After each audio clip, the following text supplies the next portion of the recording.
Doctor மூவியில் அந்த ஹீரோயினோட ஒரு டயலாக் இருக்கும்.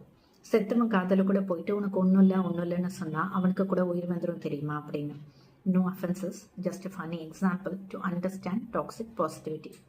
பாசிட்டிவாக இருக்கலாம், ஆனால் அதுக்காக நெகட்டிவ் இமோஷன்ஸை சப்ரஸ், இக்னோர் ஒரு டிஸ்மிஸ் பண்ணுறது தான் அன்ஹெல்தி. லைக் மோட்டிவேஷன் பண்ணுறங்கிற பேரில் ஆல்ரெடி சேடாக இல்லை ரொம்ப கஷ்டமான ஒரு சுச்சுவேஷனில் இருக்க ஒருத்தட்ட போயிட்டு be positive, everything happens for a reason, over think பண்ணாத. இந்த மாதிரி சுச்சுவேஷனில் தான் நீ ரொம்ப ஸ்ட்ராங்காக இருக்கணும், அழக்கூடாது, நெகட்டிவாக யோசிச்சு நெகட்டிவிட்டியை அட்ராக்ட் பண்ணாத, பாசிட்டிவிட்டியை மேனிஃபெஸ்ட் பண்ண ட்ரை பண்ணு. உன்னை விட எவ்வளோ மோசமான சுச்சுவேஷன்லலாம் இருக்காங்க, அவங்கள பற்றிலாம் யோசின்னு இந்த மாதிரி சொல்கிறதெல்லாம் டாக்ஸிக். ஹெல்தி பாசிட்டிவிட்டி எப்படி இருக்கும்னா, ஒருத்தங்க ரொம்ப சேடாக இல்லை ஹோப்லெஸ்ஸாக இல்லை ஃப்ரஸ்ட்ரேட்டடாக ஃபீல் பண்ணிட்டுருக்க அந்த டைமில் it's okay to feel this way, I am here if you want to talk.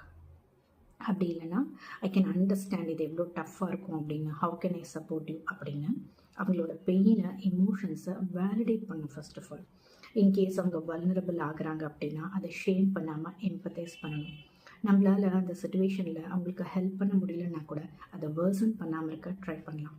Holding hands and just being together in silence கூட ஹெல்ப்ஸ் அ லாட்.